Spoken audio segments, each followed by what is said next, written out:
Hi, and welcome back to Examining Medicine from traditional to alternative and beyond. Today, I'm excited to talk with our guest, Dr. Randall Bell, who's coined the term the master of disaster, which could be a great thing. And he does so many things. He has several books out, talks about several different topics. But today, I'm excited to talk to him about his recent book, Post Traumatic Thriving. So, welcome to the show, Dr. Bell. Well, Dr. Hamilton, it is a pleasure to be speaking with you today.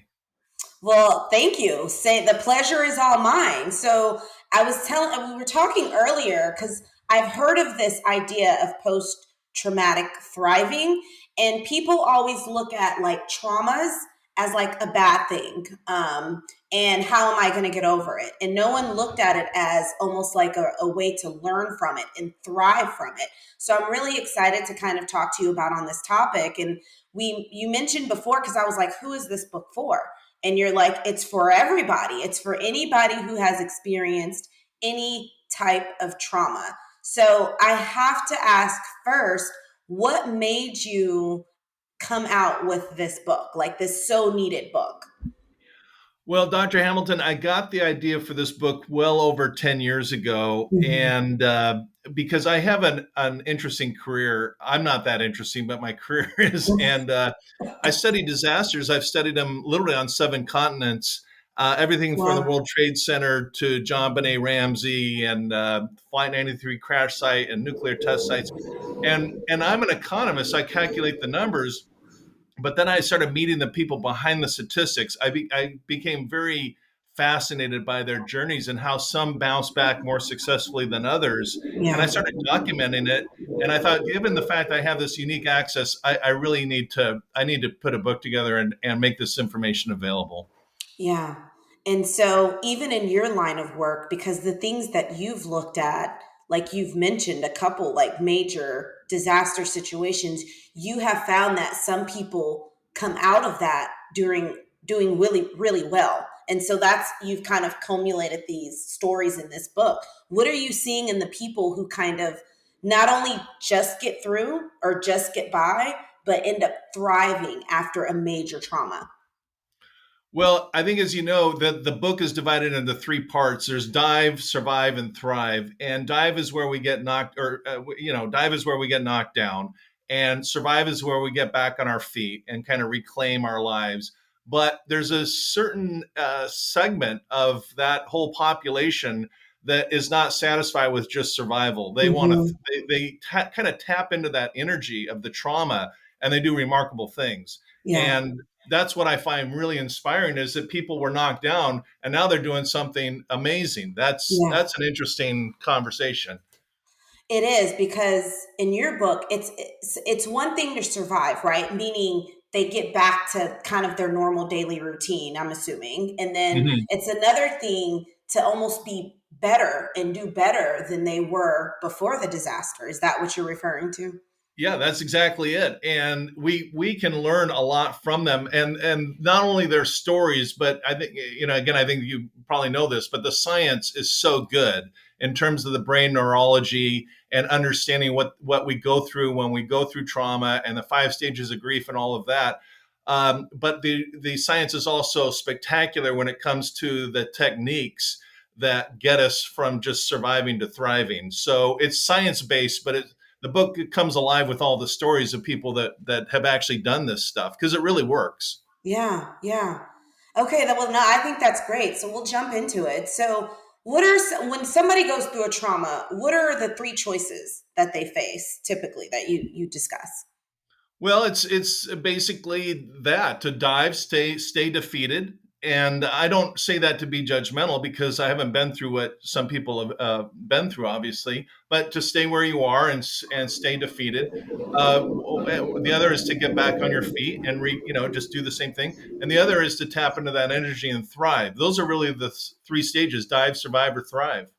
And those are the three choices. And you're saying they're all choices for us to make. Like anybody who goes through a trauma can make these choices. It's Yeah, Yeah. the motto I have is the problem's not the problem. The problem is how we react to the Yeah. problem. So whatever, life gives us, I call it the difficult D's: death, disease, divorce, destruction, disaster, all Yeah. these things, That's they good. knock us down and we have a choice to make after that problem. And the problem is now, what am I going to do about it? How am I going to react to this?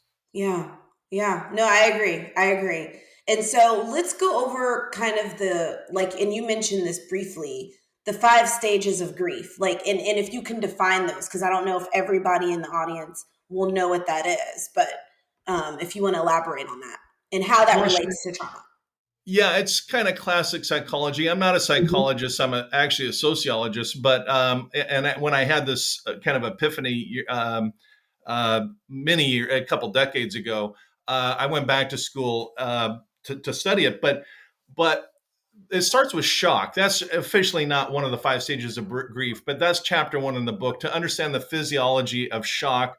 That when we are in normal life, there's three brains. There's the inner reptilian brain, then there's the midbrain, emotional mammal brain, and then the outer human brain. So we're driving along in the freeway with our human brain and logic and conversation, and then we get into an accident or any kind of trauma. Yeah. That brain turns off and the reptilian instinct brain turns on, where it's all about survival.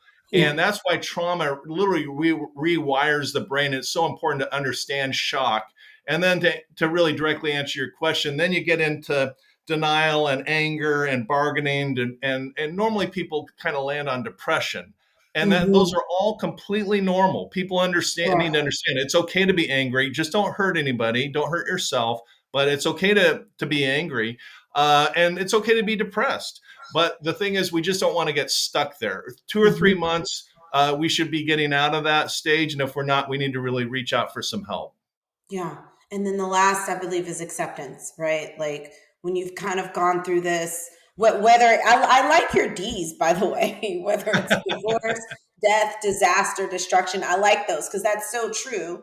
Yeah, And then you kind of, like you said, have this in that shock response. You have cortisol, you have stress. It's almost like and I talk about this too. It's almost like a reactive at this point. You're not really thinking things through. You're just kind of reacting in the kind of the shock stage. Like, let me save myself. Let me help myself. The flight or flight, there's a mammoth running behind me type of mentality. And then you're right. You kind of work through all these stages. So I'm curious to know, and based on science, because I'm a nerd in this area, what have the scientists and you have seen that helps take people from survive to thrive? Like what energy is that you have mentioned? Like, and how do people find that? yeah, great question, Dr. Hamilton. The way I think about it and the way I present it in the book is there's some research that comes out of University of California at Riverside on happiness. And all the studies were done. And what it boils down to is that half of our level of thriving or happiness is according to DNA. In other words, it's in our genes. Some people are naturally kind of melancholy and depressed, maybe. Some people are just kind of, upbeat and happy. And half of that's our DNA.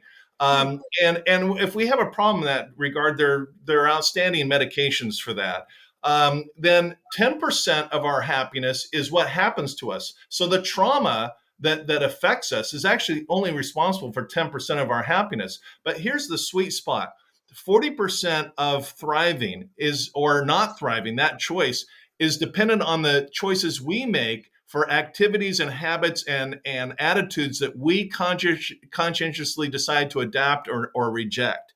So if we keep our eye on where we really have control on that 40%, that's a big part of why some people dive, survive, or thrive, is what choices we make. And then I get into what those choices look like, so people have the education to make good choices.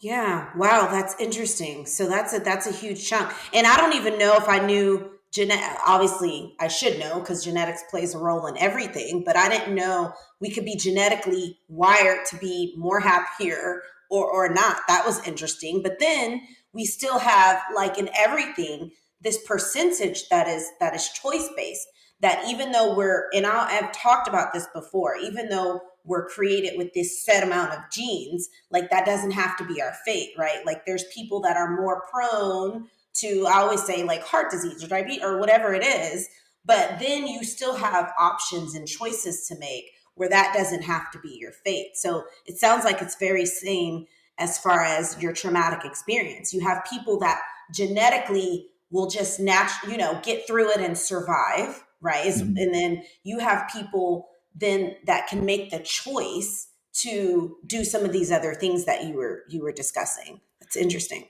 Yeah, and another way of thinking about it is we all have kind of a baseline, which is largely dependent on our DNA, kind of our baseline. And then some people win the lotto, and some people get a leg amputated. But what's Yeah. interesting in either case, after a period of time, both people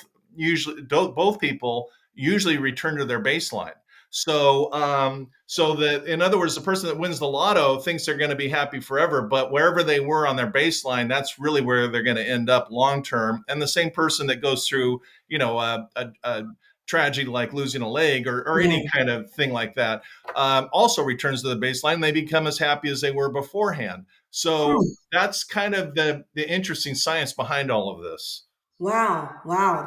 That's yeah. I mean, that's a nugget right there. That's really interesting. Yeah. And so the other thing, so you have all these different like stories that you talk about in your Mhm. book as like illustrations. So you these are people that you guys have either interviewed who have gone through traumatic experience. Tell us a little bit about why you use some of these stories, just for better illustration or Yeah, you got to take the science. I mean, science is great, and I'm a nerd. Like you just said, you're a nerd. Well, so am I. So we're siblings in that regard. yeah. But you got to bring the science alive, and you Yeah. got to see it actually in work. And I really want to help people, persuade people to understand that this stuff really does work. This isn't just some anecdotal fly by night advice. There's studies that have come out of Harvard about grounding and meditation. There's just all kinds of science, but you got to show that how it actually applies in people's lives. There you have a better shot at Yeah. kind of getting people to take it seriously. Yeah, yeah, I agree. And so, and I'm sure you've dealt, and like you've said, before you even thought about this book, you had real life people that you've seen that were in any one area of the three, any one three area of this, of after dealing with trauma. They either died or they either survived or they either thrived. Do you Yeah. give all like stories to all of those examples in your book? Well, yeah, because at the end of each there's 15 chapters, five per section: dive, survive, and thrive. And I follow the story from the initial shock. Like one lady I went to high school with her, her husband was leading a secret double life. I knew him too from high school. He committed suicide. And then Oh, she wow. discovered that he had a secret life of drugs and prostitutes and gambling, and all their savings were Wow. wiped out, and he had Wow. committed suicide. Well, that's very, very shocking. So I talk about that. I talk about a woman who found out her sister was murdered and the shock Oh, of that. And then another gentleman who was convicted of murder and spent 22 years in San Quentin. He's in the book. So um, these are really real cases. I know all these yeah. folks. They're my Yeah. friends. And we've gotten to know each other. The guy that came up with the term PTSD, he's in the book. His story Yeah. with Vietnam and being there in Vietnam and seeing dozens of his buddies sliced up and killed or maimed. Yeah. So it's really hard hitting, real trauma. And we start with the shock, but at the end of the book, you see how they've handled it in each Yeah. stage, and we learn a lot from that. Yeah. Yeah. That was going to be my other question. Like, if there's any, like, maybe tips, because those are major traumas, right? Like, Oh yeah, there's people like walking around that's like, man, I got hit by a car. That, like, and then you're like talking about a double life, which is one whammy, a suicide, another like savings are gone. That's almost like three traumas in one. You know what I'm yeah, saying? So yeah. we need that book sounds like it'll also help us put some stuff in perspective. You know what I'm saying? But again, it's what we perceive as trauma, right? And kind of how we handle it. But wow. Yeah. Well, I like what you say, but like I talk about one of my traumas, because I'm in the party too with life. Yeah, I yeah, we're was all here. Yeah, Yeah. and I was born with a congenital heart defect. I had open heart surgery when I was 11. I made the Yeah. classic mistake, and this is mistake number one with people dealing with trauma: is they bury it. They don't want to talk about it. It's ugly. Yeah. It's embarrassing, and that's exactly what I did. When we do that, we start an internal war within ourselves, and that Mhm. manifests in all kinds of self medication and unhealthy ways. And one Mhm. of the solutions is exactly what I'm doing now. And I actually learned it from inmates in San Quentin prison. You sit in the fire and you talk about it. Now I Yeah. talk about it. When I used to talk about it, literally, my cardiologist would put a cuff on my arm and and she said that my blood pressure went to through the roof and my Yep. pulse went to 150 just Yep. sitting there. Now I Yep. talk about it and my pulse rate's probably around 60. So Yeah. the stuff really does stuff physiologically to us. Yeah, no, I 100% agree. And as a physician, I also see that when we're talking about, because that's big for me too. Like when you're coming in, they come in with one complaint or one concern, but it's actually wrapped up in something else. And you're exactly right. It's just manifesting as something, right? You'd be surprised. So somebody comes in for hypertension. That's maybe a manifestation of a trauma that they're not dealing with. I actually do a lot of that in my practice, and I identify, okay, it's not the blood pressure that needs to be treated, it's something else. And I really think it's important for a lot of physicians too to recognize that, because believe it or not, we get a lot of people who come with a complaint that is just a manifestation, in my opinion, wholeheartedly, of a trauma that they're still trapped inside of them that they haven't dealt with. And so that's why I wanted you on the show, and that's why I wanted to talk about your book, because I 100% believe that a lot of bodily and physiologic functions is a manifestation of trauma, because your book has like a lot of like major like high up there traumas, but then there's other traumas that we may experience on a day-to-day basis that's affecting us and not even know that they're affecting us. I mean, would your book help those people, like for people who just go to work and they feel like they're being biased against, or all kinds of stuff that happens in the world, you know what I'm saying, or a loss of job, which is a trauma, but it's not, you know what I'm saying, they can find another job, you know what I'm saying, but Yeah. would it help those people also? You hit the nail on the head. The answer is absolutely yes. Unresolved trauma, in my Yep. opinion, is the number one problem facing humanity, facing Yep. the world, particularly childhood trauma Yep. that goes unresolved. When you sit with the inmates, or you sit in the homeless shelter where I volunteer, literally right down the street from where I am now, or you go into the Orange County jail system where I'm from and meet people that have really been hit hard, Yep. and made some bad choices, and you dig into it, it's those unresolved childhood traumas. They're explosive. They're very destructive. If we can address that, Yep. it's amazing what kind of world we'll have. And if we don't change the world, we're at least we're going to change our world if we address Yeah. those traumas, particularly childhood traumas. Number Yeah. one. Yeah, no, I 100% agree. I actually did a blog on this the other day. I was talking to a psychologist, and I found out from her that a lot bullying and some of the other things, divorce rate at a young age, like all of these things that may happen to kids that they don't know kind of how to deal with when they become adults, that actually can lead to literally medical, not only depression, right, and anxiety, but medical problems like obesity and diabetes, because the parents got divorced and the kid didn't know how to deal with it. I mean, Yeah. it's just shocking how these things can manifest later. So, Yeah, you're right. They're not only shock. You're agree 100%, and it's not only shocking, but it's preventable. But we're yeah, not taught this stuff in schools, correct. and this is a life skill we all need, because by college age, 66 to 85% of us have been impacted by a trauma. I had Yep, my trauma when I was 11 with yep, open heart surgery, but by college age, it's the majority of people have been hit by something. yep. No, I agree. I agree. So, with that being said, what is the most important like tip that you would give to help deal with trauma in all age groups? Hmm.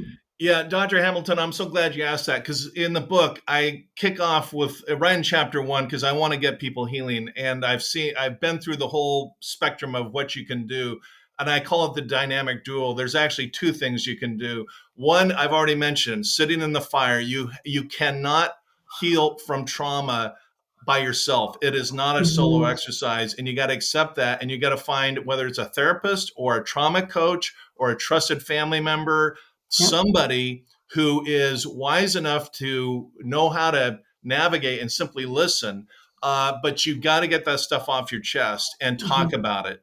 So you sit in the fire. That's number one. And number two is what we call grounding. The first time I ever meditated in my life was I was in my 50s. And I was literally sitting between two convicted murderers in San Quentin prison, and Oh, wow. they had a meditation. They call it grounding session, and I was scared enough, being there. But then I realized how calm these gentlemen were, how they had turned their lives around genuinely. One guy in prison came up to me and says, Dr. Bell, I may be in prison for the rest of my life, but it's going to be a clean, honorable life. And that really Oh, hit me, wow. that it wasn't to try and fake a parole. It was a genuine change of heart. And I loved the practice so much. I went home and started kind of doing it in my awkward way. Well, I had some secondary heart problems. I went to my cardiologist and she told me, hey, you need to start meditating. And Wow. Yay. Good for her. I've never yeah. heard. So I got the message from both ends. And finally, I started doing that. Blood pressure went down. Dr. Hamilton, I was on 5 medications. Five. Wow. I'm off Yeah. all of them now. Oh, Um, wow. yeah. And I'm telling you, this stuff works. Grounding and sitting in the fire are the dynamic duo that really work. Wow. And so when you say grounding, it's meditating. Is it a certain type of Yeah. meditating or what?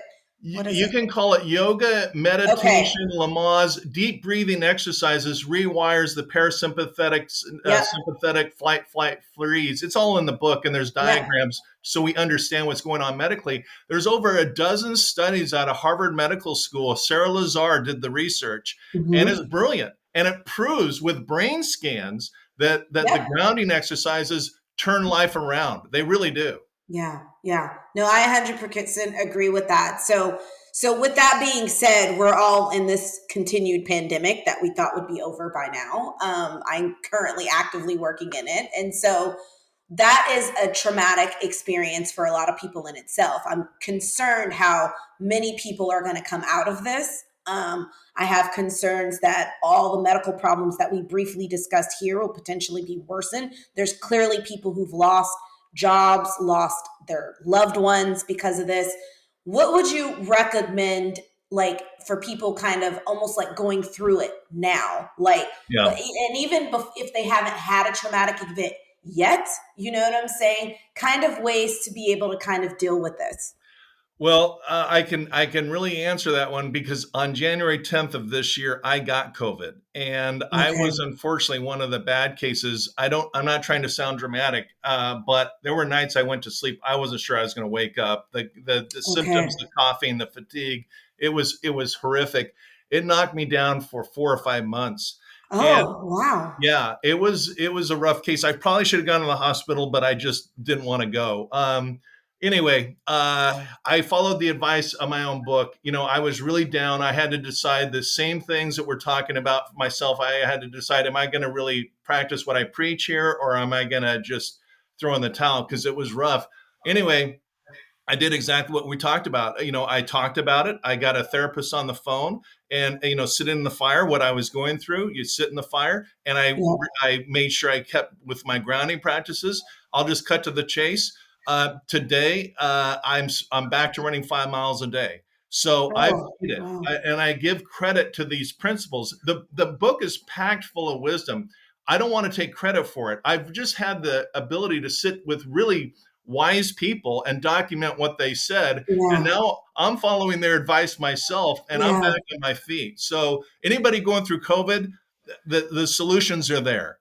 Yeah. Okay. No, that's great. That's great. Thank you so much for being here.